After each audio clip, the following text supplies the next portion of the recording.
Ever since man has looked up into the stars, he has seen strange objects in the skies. But the search for proof of extraterrestrial intelligence has produced disappointing results. The best so-called evidence has only been a few photographs and film clips. But now, all that's about to change. Since 1985, more than 15 million Americans have reportedly witnessed unidentified flying objects. But despite the seemingly overwhelming evidence, mainstream science has chosen to ignore the subject. But now, for the first time in history, one of the greatest mysteries of this century is unraveling. A former government scientist has come forward to discuss the military's classified work on extraterrestrial spacecraft.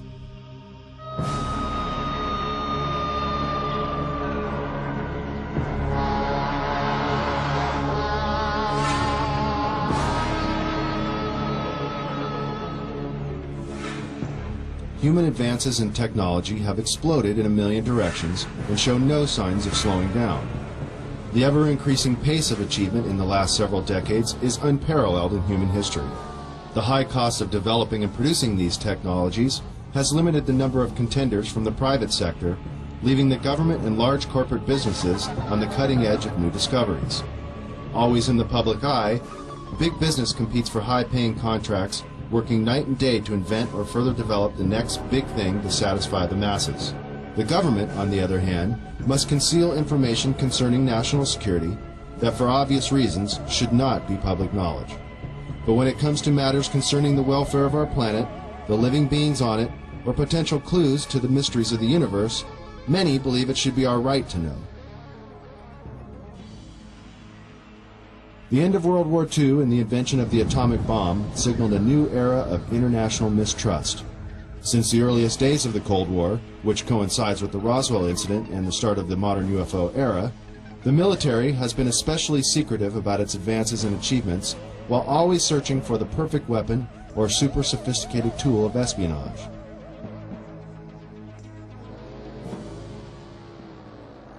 High-tech surveillance equipment around the world, and even in space, has allowed global intelligence to see and be aware of many things that the common civilian cannot even begin to imagine.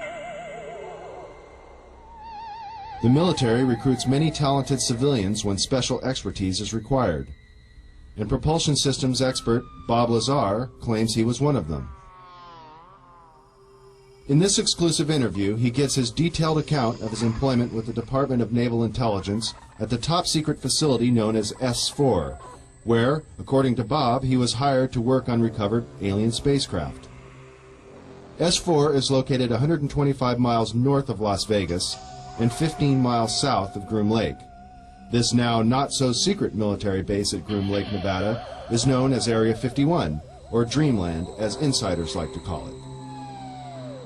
Born in 1959 in Coral Gables, Florida, Bob has lived much of his life in Las Vegas, Nevada.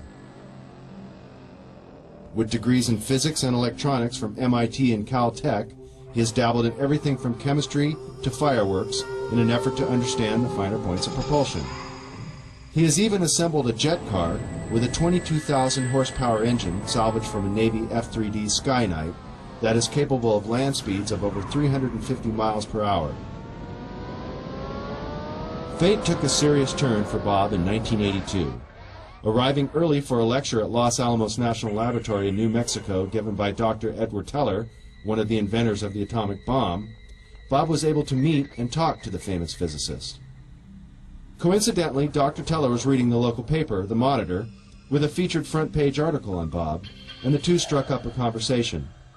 Later, Bob sent Dr. Teller his resume for consideration, and soon after, Bob was hired by the Los Alamos National Laboratory. This Los Alamos-based directory lists Bob as an employee. By 1989, Bob was brought into the top-secret program at S4 known as Project Galileo. In the following interview, Bob reveals many details of this amazing experience.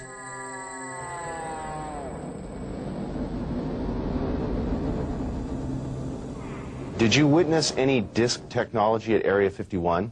No, there was absolutely no ET craft, ET technology, anything like that at Area 51. This is why S4 was made specifically to separate it there. People at Area 51 do not have the clearance. How long were you employed at S4 And when were you hired? When was I hired at S4? I guess early '89, and I was probably there only about 6 months or so, on a very infrequent basis. How were you transported to and from work? At the time that I was working there at McCarran International Airport in Las Vegas, there was a Special Projects EG&G building. When I was told to go to work, I drove there, parked my car there, and got in a plane at the airport, flew to Groom Lake, where I deplaned and waited for a bus, and the bus drove me down to S4. The S4 facility is an area just off the Papoose lake bed, dry lake bed, and it consists of 9 hangars. The hangars have sloped doors on them with a sand texture coating. Around the opposite end of the hangars, there's the standard entrance where you're dropped off at, go through a security check, and inside there's a small complex. There is some office space, there's several laboratories, the hangars themselves, of course, and a few other places. I didn't have free rein to go wherever I wanted to. Everywhere I went to, I was essentially escorted, so that was really all about that I saw. Inside the facility, what was the basic layout? Were there underground levels? I don't think there were any underground levels to it, though there could have been. I don't think it was an extensive underground facility. It just looked like an installation that was butt up against a mountain. And I didn't see any evidence of any stairs going down, elevators, or but like I said, I don't know. There could have been, and I just might not have been permitted in those areas. It's difficult to really surmise how long it had been operational. Everything did look fairly new. By that I mean I don't think this installation was there in the early 70s. Nothing was worn. Things look fairly freshly painted. So, as a ballpark guess, I would say it would really surprise me if the installation was older than 5, 7, 10 years, something like that. What agency is in charge of S4? Who controls the program? I was paid by the Department of Naval Intelligence, and what they're doing, researching extraterrestrial craft, is beyond me, but that's where my checks came from, so I can only assume that they were in charge of that. Did you see high-level government or military personnel at S4? No, not at S4. Anywhere in the overall facility at all? At Area 51, I believe